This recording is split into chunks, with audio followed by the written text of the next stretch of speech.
Wednesday evening. Welcome to the Wall Street Pub and Grill for the Gary Goff Show. We come to you every Wednesday night, 6:30 p.m. If you're on your way down here, hurry on up. The wing specials will only last as long as we're over here taking care of business, talking about Tiffin University football. I'm Russ Snyder, voice of the Dragons, alongside Tiffin University head football coach Gary Goff. Coach, how you doing tonight on a 4-0 run right now? I'm doing great. How are you? I'm doing better. First of all, I'll ask you, are you better than last time we spoke to you? Yeah, I'm getting stronger every day, so I'm feeling a little bit more like myself, so that's good news. Well, just like your football players, you want them getting stronger every day too, right? They are. They're doing great. Gonna be proud of your kids, 4-0 right now, another conference win last week. Going out to play at a place that's a fun place to play, but I imagine it probably is a place that offers a lot of distractions as well when you try to go play a football game up there. Well, yeah, I guess it does a little bit. I thought we traveled well. We got there and took them to the Hall of Fame, which is a great experience. Absolutely. So the majority of our team had never been there. I don't think we've been to the Hall of Fame in about 4 or 5 years. So we had that experience there Friday afternoon, and then we had dinner there at the Hall of Fame as well, which was very, very nice. So, there might be a little distraction as far as just a really nice trip. Right. And then you're playing in a state-of-the-art stadium. The place is beautiful. Well, yeah, the home side was 7 stories, I think, yeah. in the press box. 2 different elevators to get up there, yeah. But I thought we traveled well. But that's our 3rd straight travel, away game. This will be our 4th straight away game. So, I guess we're getting used to playing on the road right now. Right, it's a 4-game road stretch. You have the first home game, get the W. This will be our final 4th game of the 4-game road stretch before coming home for homecoming weekend next weekend. But, a lot of times they'll say these road trips is where the camaraderie can be built, between the kids, because you get a chance to get away and just spend time with each other. Have you noticed that some guys maybe come together a little bit more the last few weeks, or is that already built in the fall camp? Yeah, I think that's built more in fall camp. That's a time when, the guys are grinding and working really hard, and they're shedding the blood, sweat, and tears together. I don't know about that. I think you kind of get into a routine of traveling and who's on the travel squad and all that. Right. The only hard thing about having this many away games, in a row is, home games you like to dress out as many as you possibly can. True, yeah. And keep those guys involved and active. And, I feel like it's kind of tough to do right now. But this is a non-conference game for the first time, so we will be able to travel some extra bodies up there, so that might help. And it makes it a little bit harder for our last week's guest, Joe Horn, with all the operational stuff he has to take care of with 4 straight road games. Joe spent a lot of time on the phone here in the last 4 weeks. Hey, speaking of guys who were on the show last week, how about Victor Talley? Comes on the show, maybe it's a good luck charm. He put together quite an offensive game for you last week. He had a really big game for us, and I know his family surprised him. His uncle, who is Daryl Talley, who I thought was in the Hall of Fame. He's not. He's been on the ballot a few times. Oh, he will be. He'll be there, but he flew up and surprised him. He had a big game in front of his family, which was awesome. But, I think we had a lot of players that had a really big game. Carl Brunson. KB, having him back is big. Really big. And for the 4th straight week in a row, our offense got out there and really ran out the clock, so. I was so happy for Kyle during that game because, getting a 100-yard game, he saw Jaquan get, a few of them last year, but him himself getting one and him busting off that long run early on in the game was a big step forward for your offensive football big team. Boost, and then, at the end of the game, there was a 3rd and 8, and we ran the ball because we wanted to keep the clock moving, obviously, and he busted through line of scrimmage, made a great move on a defender, and got the first down. That was really allowed us to run the clock out. But no, having him back there, like I said last week, you got a veteran back there. He's a great player, but more importantly, he's a great leader for our team and for those other young running backs right now. You have a nice little stable of young running backs behind him right now, too. You mentioned Talley's family. I had the chance when I parked the car. They were right down the, 50 yards from us. I had to walk down and say hi to those guys again. Always a pleasure to see the family. I love getting a chance to talk to the family members when we go on the road. I don't get a chance to see them very often at home games because, I'm pretty busy and they want to see their kids. They don't want to talk to me. Right. But there's a little bit more time on the road. It's always enjoy running into those folks. It's always a good time. Well, the Dragons went up to Walsh last week with a 3-0 record and brought home a win to improve their record to 4-0. They fell down 7-zip in the first quarter, but in the second quarter, Tiffin University got their first touchdown. It came off a 4-play, 65-yard drive, taking 1:30 off the clock. Charles Howell, a 9-yard pass from Nick Watson. The kick was good, and your Dragons tied them up at 7. Yeah, I thought to start the game, Walsh had been off for 2 weeks because they had a game canceled by the hurricane the week before. So we knew they were going to come out with a really good game plan and be full of energy and excitement. They played really hard for 4 quarters, and you saw that right from the opening drive. They went down and scored. But, after a couple punts, we kind of finally got our engine started and drove the field, and that was set up by a long run by KB, and then Nick did a great job finding Charles Charles in the end zone right there. And those two have connected a lot for the first 4 games and are having a big year. Yeah, you can see their names in the leaderboard across the conference. Both Charles and Victor are number 1 and 2 receivers in the conference with the yardage per game. So that's pretty awesome to see that kind of production coming out of those two guys. And it's also nice when you get some points from other than your offense, which you got that later on in the second quarter, actually shortly after in the second quarter. Yeah, Jacob Williams, it's funny, we were actually sitting at the Hall of Fame Friday just talking. I said, Jacob, you owe me a couple interceptions, don't you? And he goes, Coach, I got you. I'm going to get a pick 6 for you. I got you. Oh, nice. So when it happened, I'm up in the press box going, he called it out. He called it out. But, he really made a great play right there. We had good coverage. The quarterback kind of double clutched right there. And Jake was able to make a nice play, bagged the ball himself, and scored. And that really set us up for the rest of the game because our defense played phenomenal. Did he remind you after the game that he had called that? He did not. He was a very modest guy. He did not at all. So I found him and said, you told me you were going to do that. Let's say you had to have that conversation. We'll find out when he catches the Gary Goff show. So that put the Dragons up 14-7. A field goal from Walsh made to score 14-10. And one of those young running backs we talked about, Tylen Rice, had a 12-yard touchdown run, capped off a nice 11-play, 75-yard drive, taking 3:43 off the clock. And, Coach, you talk about it all the time. If you can score at the end of the half and get the ball to start the second half, and if you can put more points on there, your chances of winning increase exponentially. And that's what Tylen Rice gave you step 1 in that process right there. Absolutely. O-line did a great job right there, creating a crease for him, and he kind of saw the corner of the end zone and wasn't going to be denied. So, it was great to see both running backs get in the end zone and early in the game. So Dragons take a 21-10 lead into the half. Then they increase that lead to 27-10. Kyle Brunson, we mentioned him earlier, going over 100 yards. They get 20 carries in the ball game, goes in from 3 yards out. And kick wasn't good, but the touchdown was. And the Dragons increased your lead to 27-10 off the 6-play, 56-yard drive. Well, probably one of the most important plays of the game right there to start that second half is, they came out and did the surprise onside kick. Yes. And it's something we always talk to the team about. Expect the unexpected, especially in key moments like that. So, Walsh wanted to come out and kind of gain that momentum. But, Gavin Woods did a great job keeping his eye on the ball. You see on film, he jets up towards the line of scrimmage and really catches the ball and, almost has a great return after catching it. But, that gave us a short field position right off the bat in that second half. And, of course, we found Tally the very next play for a nice run and, put us in that scoring position right there. But, absolutely. Way to start that second half. Couldn't ask for a better, situation for us. You mentioned Gavin Woods, and it felt like he was maybe targeted a little bit more from Nick this game. And he seemed like he's really taking a step forward in your wide receiving core. Yeah, absolutely. Another young guy, redshirt freshman, but he's got a big frame. He runs great. He's got good hands. Cary. From Cary. Yep. He's going to be a phenomenal player, so it's nice to see him gain more and more confidence. But, on KB's early run, that real long one, if you watch that tape, you see our receivers downfield blocking, for him downfield. And another thing we always preach all the time to those receivers, very seldom you see a long run, I don't care at what level, without a receiver blocking somewhere downfield. So. And it's a lot of fun when you're a wide receiver watching that film, and the coaches will make sure that they point that out to everybody else. See him working hard downfield, every play goes Trust me, scouts come in here, they're not looking to see that receiver can catch and all. They already know that. They know that. Come in here and want to see if he can block downfield and do the dirty work. Well, it's like a running back. Are you a first down, second down back, or are you a 3-down back? Right.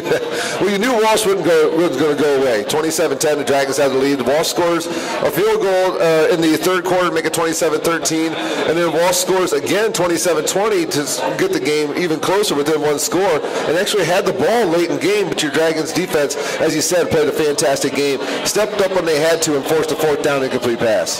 Yeah, we stalled out just a few times there. We drove all the way down once and got in the red zone and had a field goal blocked. Mm-hmm. Anytime somebody blocks a field goal, that's going to give them a lot of energy and a lot of excitement. So they did that. We also had an extra point we kind of had blocked as well. So that's 4 points on the board right there. We also dropped a touchdown pass. Mm-hmm. So we had our chances to kind of put them away and didn't really execute down the stretch. And then they did, gave them some momentum. But there at the end of the game, it was great to see our defense get a 4 and out, which they've done for 4 weeks now. They found a way to get our opponent off the field and then put us offense in position to get out there and really run out the clock. So I've said this for a couple weeks now since we've had so much adversity in our program, starting with me and a few other players, that there's no such thing as an ugly win. A win's a win's a win, and we came into this season, did not care about how we won or by how much or how little. All we cared about was being 1-0 that week. So even the message this week has not changed at all. We're playing a really, really good football team this week in Wayne State, but it's more about us. It's more about how we prepared for this game and how we're going to execute during this game and how we're going to respond to some tough situations. And Coach, you mentioned the kicking game. David Orlando, the freshman, kind of been thrown to the wolves. The young man has reacted pretty well, considering he probably came in just thought he was going to be punting the ball, and now he's taking on multiple roles. A lot for a freshman to take on, but it seems like he's handling things pretty well. He does. Orlando is, he's a pretty confident, strong young man, and I was worried about that early in the year, and made a comment to his dad. I hope I'm not putting too much on his shoulders. His dad said, "Not at all. He is fine, Coach." And that's the way David's been all season long. Coach, I'm fine. Let's go. So he's got that football player mentality. I might be a kicker, but Coach, I'm going to help this team win. Well, he's a football player that kicks then. Yeah, exactly. Perfect. What's great about Kyle Brunson's game, we mentioned him going for 127, is that he averaged 6.5 yards per carry. You can get 6.5 yards per carry out of your starting tailback. That makes second down so much easier. It makes third down so much easier. It was just great to see a running back, averaging that many yards per carry for your offense. Yeah, absolutely. And I think it's really a testament to our offensive line. I think our offensive line has just gotten better and better every week. We're really able to rely on them. I mean, there's been years past where we get into a 4-minute situation and we've got to throw the ball. But it's been nice that our first 4 opponents knew that we were trying to run the clock out and they were loading the box and coming at us, but we were still moving meat and getting that first down in a critical situation. So, couldn't be more excited about our offensive line play right now. This week, we're going on up to Wayne State to take on the Warriors. They come in with a 1-3 record. As you said, their 3 losses come against 3 really good opponents, and all 3 really good opponents were games that Wayne State should have had a chance to win that game. Running game, it starts with Demetrius Stinson. Feels like he's been there for quite a while, and he's a pretty darn good running back for them in their offensive backfield. Jake, I believe you say his name's Amrine, is the quarterback for Wayne State, but then 13 different receivers have caught passes for him this year. So they have a future in the backfield, but a lot of guys that can hurt you on the outside. Yeah, they got a lot of talent from top to bottom on both sides of the ball.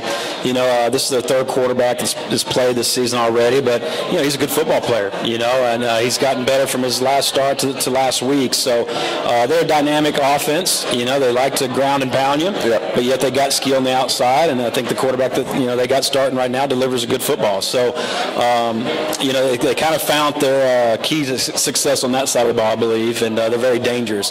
Defensively, they're big. They're big. Wayne State at their defense. Yeah, everybody at Wayne State's just a giant. But defensively, they like to bring a lot of pressure, give you a lot of different looks. They like to get up in the radar defense and have linebackers all over the field and try to confuse you up front. But, they are who they are. They're big, strong, and physical, and they play really hard. So we know who they are, and it's just going to be about us going up there and execute and taking care of ourselves. And I think of Wayne State, I think of big running backs and big linebackers. But it doesn't matter. Like you said, the only thing that matters is the Tippy University Dragons take care of what they have to do on the field. And so far through 4 games, that's what we've done. We've got sitting at a 4-0 record. We got a football player, a student athlete we want to bring up now. His name is A.J. Wright. He's a defensive end. He wears number 44 for the Tiffany University Dragons. So let's welcome on up here, Mr. A.J. Wright. A.J., come on up, buddy. Coach, tell us a little bit about A.J. as he's settled in here. A.J. is a transfer to us. Has it been 3 years ago now? 3 years ago, wow. But really it's been a lot of fun watching him develop and mature as a young man. He shows up to work and practice every day with a great attitude, very positive, pushes his teammates around him to get better and work hard every day. So it's just been a lot of fun. It seems like he just got here yesterday, but I guess time flies. But he's really developed into this leadership role for us. He used to be this very quiet defensive lineman that get that guy over here, bring him over here. But he's really taken a lot of great coaching from Coach Stalker. Last year he had a great season. This year so far he's been a very dominant player for us. Yeah, how you doing, AJ? Thanks for being on the program, man. Thanks for joining us. Thank you for letting me be here. So you were number 44, senior defensive end here in the Tiffany University Dragons. Your high tackle game, I believe, this year was the game at Alderson Broadus. You had 6 tackles, and you were on a tackle for loss as well. But let's talk about last week first off. Let's talk about that defense defensive line. Your defense as a whole has played fantastic this year, near towards the top of the conference rankings and yards per game, total defense, all that. But let's talk about your defensive line and the work those guys put in. I mean, as you know, we graduated a lot of guys last year in Vinny and Victor Cave. So it's a young group of guys, and like Coach Goff said, it's kind of a transition for me from being the quiet guy now to actually have to be a vocal leader.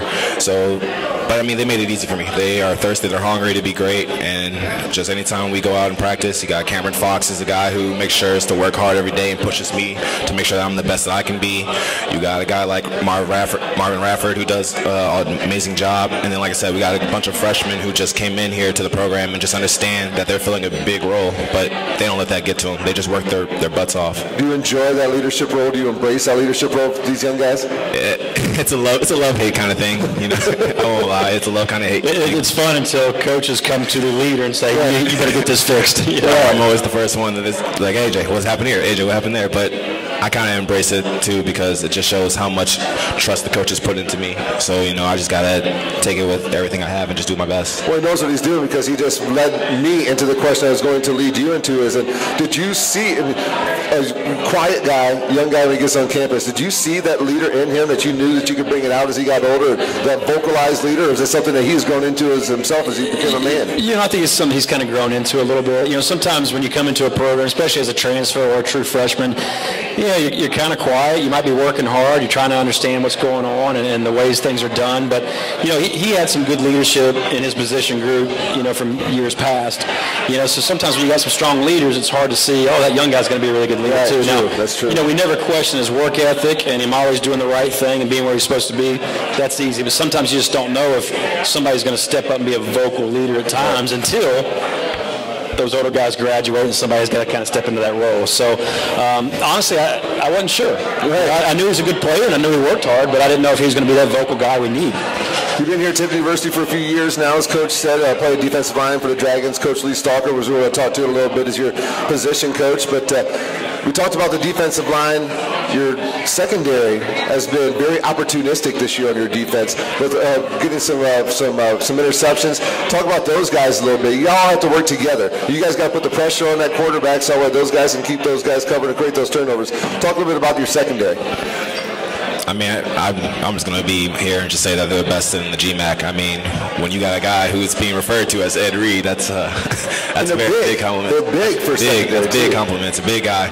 I mean, our secondaries make it easy for us. You know, they do a great job of locking down, making sure that the quarterback has no one to pass to, which, you know, I mean, just all we got to do is just get to the quarterback so that they're not just doing it for no reason. But I think our secondaries do a great job of communicating with us, making sure that we can get our front set, making sure that they let us know what they're seeing, and just they play their butts off. Like I said, as a whole unit, I think that this team plays really well together, and the sky's the limit for us as long as we just stick as like brothers and just keep working hard. Well, normally when a coach runs an air raid offense, you know, the exciting part is watching the offense play, but I really enjoy watching you guys play defense out there, because it is fun to see an offense trot out there and 3 plays later trot right back off the field, isn't it? Hey, that's the best feeling in the world. It's the best feelings, especially, you know, big guys like me. We don't like to being out in the field too long. So it's the best thing in the world getting to the quarterback. It's for sure is. I mean, last game, you know, I think we had a lot of hurries on the quarterback, and I was a little close. I was very close to getting a couple of sacks there, but I mean, it is the greatest feeling in the world. It just gives you that adrenaline that you just, I don't know, you can't feel anywhere else besides when you just finally get to hit a quarterback and just know that you made a big play. You can see he's getting the cone a little. Is there any professional defensive ends in history, or guys that are playing now that you like to watch and kind of pattern yourself after what they do? I'm a Chicago Bears fan, so I'm hoping you're going to say Khalil Mack. I mean, Khalil Mack is a great one I like to watch, but if I had to say truly 2 NFL players that I really enjoy watching, it's Fletcher Cox for the Philadelphia Eagles and Aaron Donald. I like Aaron Donald only because he's just the guy that never stops. He just keeps going, and every time he's somewhere, he's always near the play. If he's not making the play, he's forcing the play to be made. Fletcher Cox, I mean, he's just the guy that's just dominant. He just bullies people inside, and I just try and imitate my game the same way. You work against your offensive line every day in practice. Talk about those guys over there and who gives you fits in practice.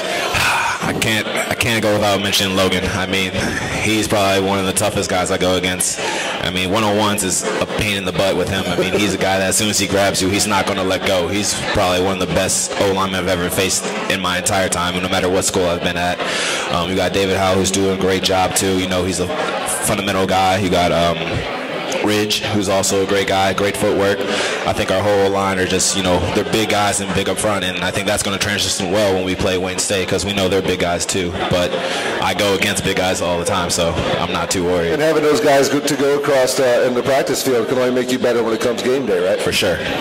Now we're talking to A.J. Wright here, defensive end. Let's talk a little bit about our next guest here, Lee Stalker, who's your position coach here for the Tiffin University Dragons. Yeah, you can come on up, Coach. Talk a little bit about what he brings to the table on the coaching side. Yeah, Lee Stalker, go ahead and give him a round of applause. Talk a little bit about your position coach here. Be careful, AJ. Be careful. You're talking about Coach Stalker. Be careful. Talking about Coach Stalker. Yeah, there's probably plenty talked about behind the doors. Right.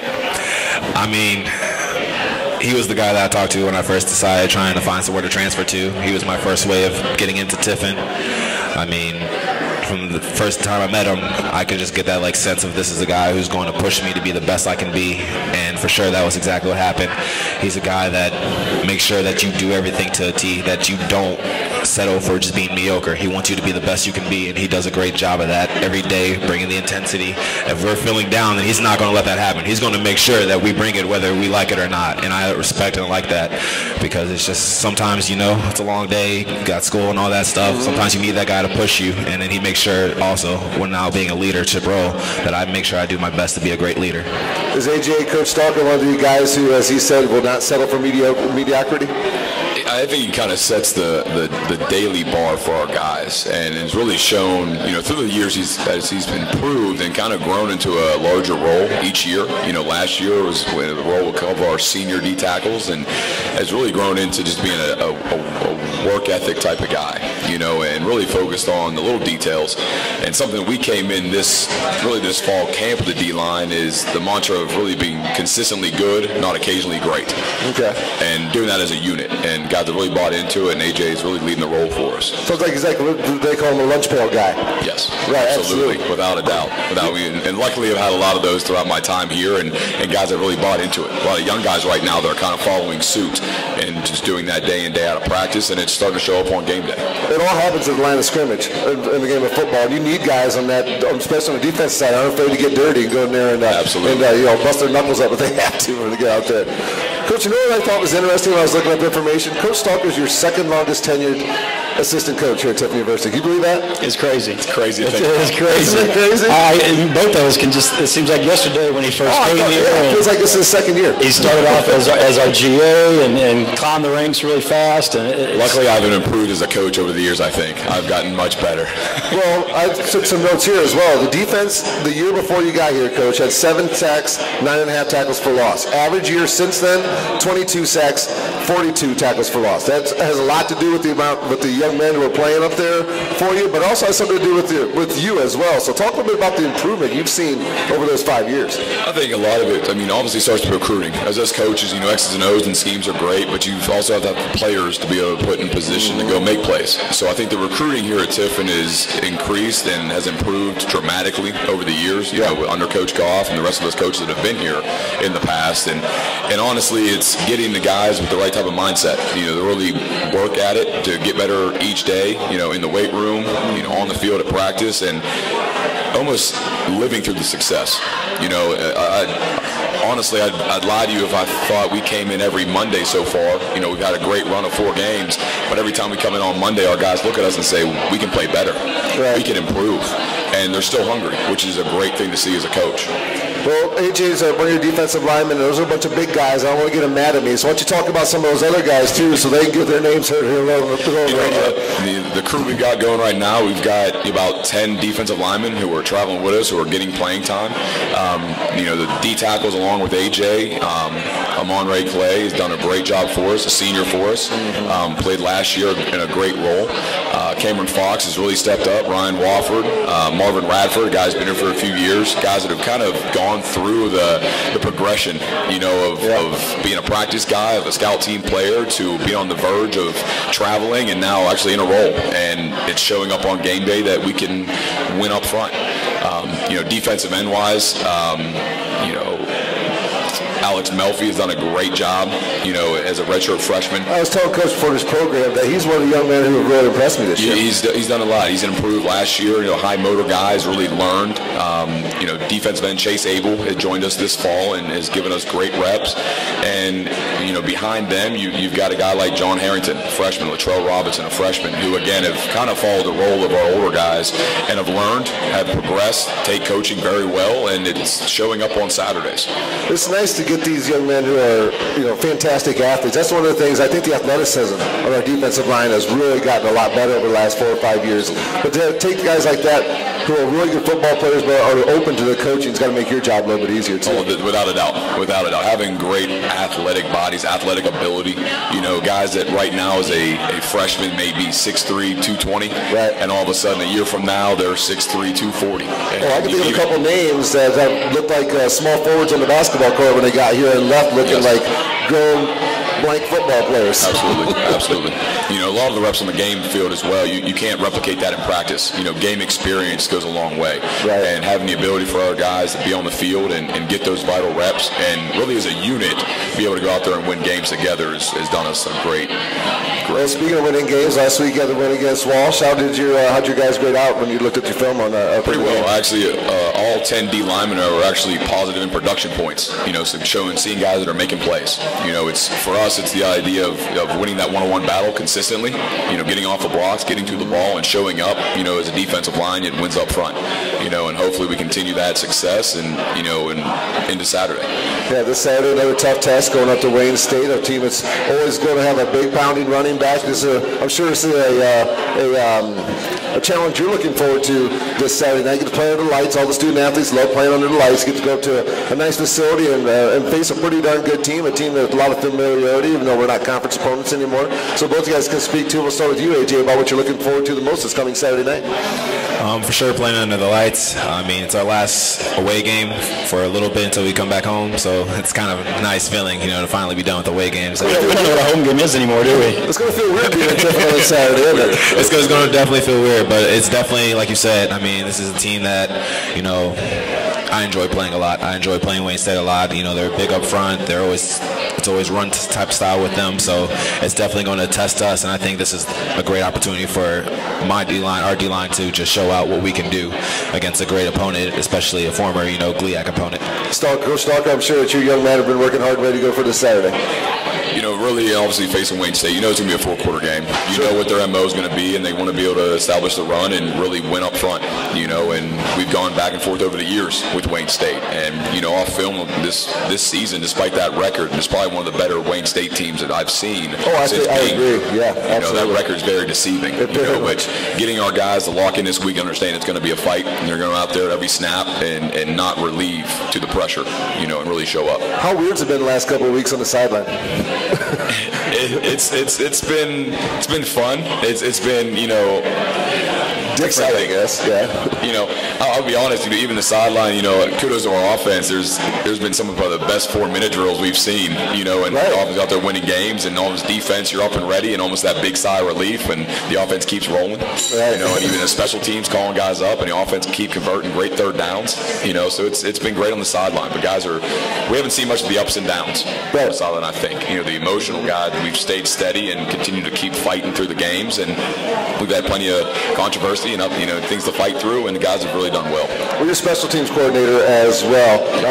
You get some of your regulars gets time on special teams. There's also guys who don't get regular playing time that got to put in the work on special teams. Absolutely. It's nice to have those guys who are willing to put in that work, knowing that they may only play a handful of games. I'm sure you got a couple guys like that fit that bill. Absolutely. Some of the freshmen we've had step up. Keelan Laws, one of our freshman linebackers.